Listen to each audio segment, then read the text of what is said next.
What is up, everybody? Cornucopia of Craziness back here again. Today I will be reviewing the anthology Star Wars movie Rogue One, and I will be revealing some spoilers from the movie, so I will give you guys 10 seconds if you have not seen the movie yet to leave the video, go watch the movie, and then come back to it. 10 seconds starting now.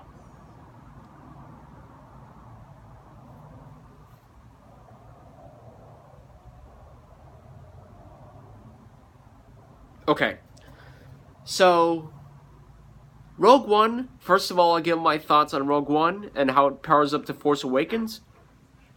Rogue One was great. I really liked this one. This one really truly felt like a Star Wars movie. It fit in with New Hope and the original trilogy so well. And about The Force Awakens compared to this movie, I think this movie was better than Force Awakens. I honestly think that, because Rogue One had so much more memorable moments. If you could tell, my voice is weird. I'm kind of sick right now, so just bear with me, because I'm kind of sick at this very moment, so my voice might go in and out. But it's not as bad as my WrestleMania review. It's not as terrible. But let's go ahead with it anyway.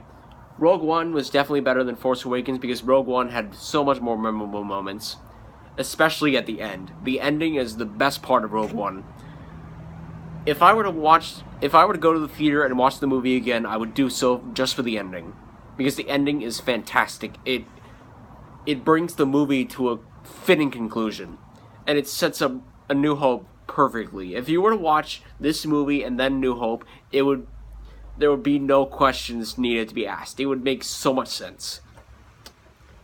Now let's talk about the characters. Let's talk about Jyn Erso. Jyn Erso, a lot of my friends have told me that this character is boring, that she has no personality. I think the opposite. Because I think she was compelling when she needed to be compelling.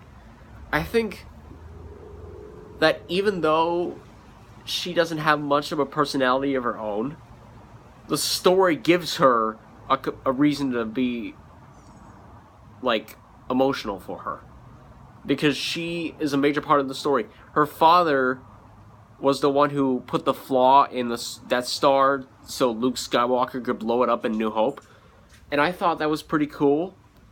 It added a new part to the Star Wars mythos that they did that. And so Jyn Erso was compelling because she had to go through with this mission in order to blow up the Death Star at the end of New Hope. Let's talk about Saw Gerrera. I was kind of disappointed in how less of screen time than he had. I thought he would have been a much more interesting character if they had time to, like, flesh him out. But they only give him, the first 25 minutes of the movie, and then he's dead. I wish Saw Gerrera's character was in it more so I could see, because he seemed like a very interesting character. I know you're probably thinking, oh, he's in Star Wars Rebels, you have to watch the show. But I've never seen Star Wars Rebels, to be honest with you. So I don't know much about Saw Gerrera's character other than Rogue One. So I would have loved to see Saw Gerrera's character more fleshed out a little bit. Diego Luna's character, Cassian, he was really cool. I thought he was a pretty cool dude. Like, he kind of reminded me a little bit of Finn. Like, this may sound weird to you guys, but he kind of reminded me of Finn a little bit. He was the guy who went in and he didn't know what he was doing. That kind of character. So he sort of reminded me of Finn a little bit. Like, in just, like, a weird way. Like, if you think about it, maybe you'll understand what I'm saying, but that's kind of my personal interpretation of it. Anyway, one of the best characters in the whole movie was the homeless Force believer guy, the Asian guy. That guy was so good in his role. He was one of the characters that stole the show. His character, I thought at the end of the movie he was going to pull out a lightsaber or something, because his character was so interesting. You didn't know what he was going to do next with the Force. I am the Force is with me. I'm in the Force is with me. I'm in the Force is with me. You didn't know what he was going to do at the end of the movie. And the interesting about him is, in the little cane that he had, it was like a stick that turned into a gun. Wow. That was so interesting. And because of what he was saying, you didn't know what he was going to do at the end of the movie. You didn't know if he was going to find a way to shoot at the big... I know, I feel like such a noob right now. I don't know what the big thing is. Like the tank thing that the walking tank thing? I don't know. Like, you don't know if he was going to shoot at the walking tank, or if he's going to lightsaber it, or if he's going to kill himself, which he killed himself because I guess like a grenade was thrown in his way and he died, he blew up. And that was cool. The guy with the turret gun was pretty cool too. The best character overall was probably the droid K2SO. He was so awesome. His dialogue was funny and witty as hell. He was kind of like a C-3PO mixed with I don't know, like it would be... I'm probably making like a stupid comparison here. It would be like C-3PO mixed with the wittiness of Peter Capaldi. Like that's probably like a really stupid comparison, but that's how I'm gonna compare K2SO to C-3PO. And speaking of C-3PO and R2-D2, they appear in one little scene in the movie. And this is a spoiler review, so if you didn't watch the movie, you shouldn't be watching this. They show up in the middle of the movie, and I didn't think that C-3PO and R2-D2 were going to be in the movie. And I was thinking, you can't have a Star Wars movie without C-3PO and R2-D2.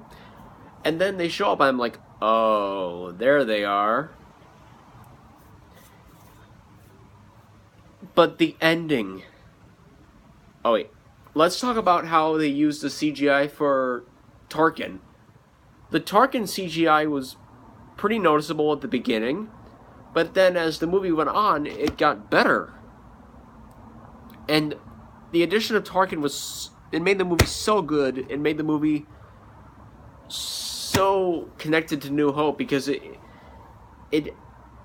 added something from the Star Wars movies that made it good.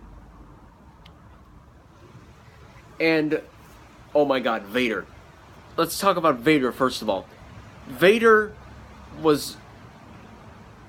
I know Vader was supposed to be fan service so people would come into the theater, but my god, that was Darth Vader.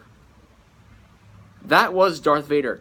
That was not Episode 3 Darth Vader. Episode 3 Darth Vader, that was not Darth Vader. Okay, let's get that straight right now. That was just Anakin Skywalker, stupid Hayden Christensen in a Darth Vader suit. Rogue One Darth Vader, that was Darth Vader. No doubt in my mind. Because he was intimidating. He intimidating the Carrick guy. He made him scared out of his pants, shitless. Like, that's Darth Vader. And speaking of Carrick, he reminded me kind of like Hans Landa in Inglourious Bastards. But not as much charisma, of course.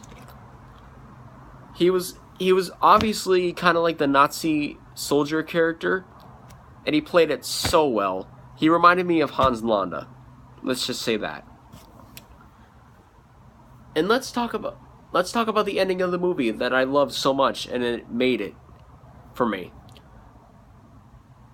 Darth Vader, he shows up in the Rebel ship with a lightsaber. I was not expecting a lightsaber to be in this movie. I was hoping for a lightsaber to be in this movie, and guess what? I finally got it. So Darth Vader comes out, and he mows down everybody. I love that scene so much. He cuts everybody through, and he puts somebody up in the air, and he forgets he's up there. Or like, where is he? And then, oh, he cuts him up with the lightsaber, and then he does the same thing to everybody else. And at the end of the movie, he stands outside of the broken ship with the lightsaber in hand, like staring at them, like, I will get you next time. Like, he doesn't actually say that, but you could tell. I know the sun's kind of making me look like an angel here, but like, he stands there, like, basically you can hear in his head he's saying, I'll get them. And then at the end of the movie, you see a CGI Princess Leia. I was like going, like, that was my reaction at the end of the movie. I was so happy. The end of the movie made it for me. That was so freaking good. And by the way, Jyn Erso and Cassian died at the end of the movie, just so you know, spoilers. But that ending was so freaking good. I would go to the movie again just to see that ending. I am so happy. That ending made me so happy. And I cannot wait for this movie to come out on Blu-ray. But what sucks, though, what's really, really sucks, is that we have to wait a whole year to see another Star Wars movie. We have to wait till December 15th of 2017, to be exact, to see Star Wars Episode 8. Which, by the way, that continues the Finn and Rey storyline. I hope it's not just a Empire Strikes Back rehash. I hope they actually do something original like they did with the Attack of the Clones. Even though Attack of the Clones was a piece of shit. Let's be honest with right here, right now. And, yeah. Rogue One was a good movie. I know this is just kind of my initial reactions after I got out of the movie. But so what? Who cares? I'll probably think of it differently. Maybe a little bit differently after I record this. After I see the movie again. But you know what? I'll give this a number rating right now. If I were to give it a number rating, I'd give it an 8.9 out of 10. An 89%. Close to a 90. Because that movie was excellent. That is it for my review, guys. The sun is making me look like an angel. Are you an angel? Okay. This review is over. If you like this review, subscribe. Peace out, home dogs.